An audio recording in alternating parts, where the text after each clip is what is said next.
If you're creative like me, Chiang Mai is for you. I promise it has the right environment for you to thrive. The vibe here is so sabai. Your creative block won't stand a chance. There's just so many things to do that'll spark inspiration, and don't get me started on the food. Okay, sorry for yapping too much, but I swear I'm not sponsored by Chiang Mai Tourism, but I found this newly open icing cookie workshop in Nimman, and they had the cutest designs. Like, they even have Hello Kitty. Like, what? Uppy, it's a workshop, so they guided us through every step from the markers to the piping to the embellishments.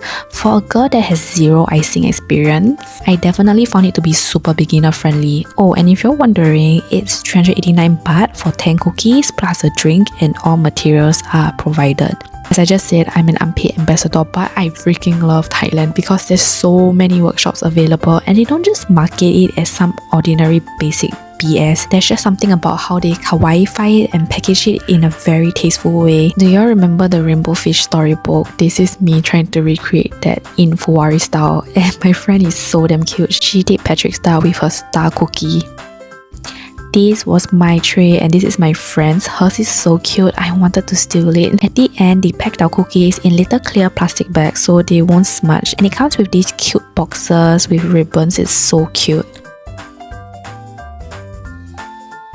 Okay, anyway, now we're like super hungry, so we went to Khao soy Nimman, which is featured in the Michelin guide. They had so many different Khao soys to choose from, and I had a really hard time. And I went with the beef. It was so damn good, yeah. And then we also got the chicken satay. My face says it all. Now is the best time to visit because it's low season, and we only waited for less than 10 minutes despite the long queue. So the restaurant, there's this Hokkaido milk cream donut. It's a must try, okay? I always order this on Grab. The donuts are damn light and fluffy. Then we grabbed down to Old Town to hunt for sewing supplies because your girl is starting a new sewing series on shorts. I'll be making my Thailand wardrobe because I didn't bring much clothes from Singapore here, so make sure you like and subscribe, okay? This shop has literally everything for your craft needs. It's really narrow though, so it can be quite difficult to browse since you have to keep making way for people to move. We spent about an hour here, and these are some of the embellishments I got.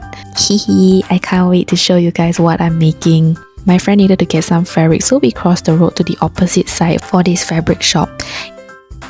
It was like 40 baht for half a meter of muslin.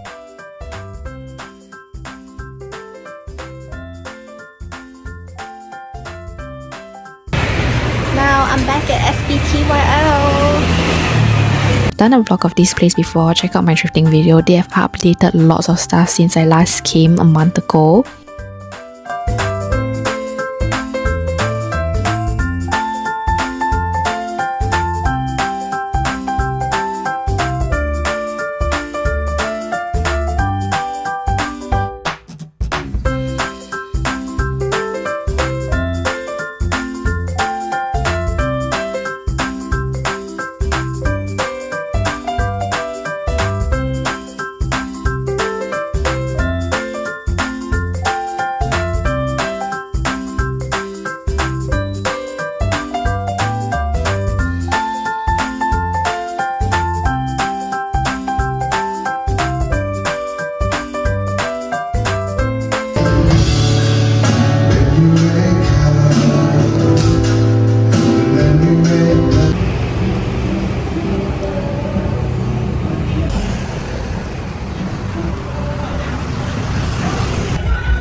You're so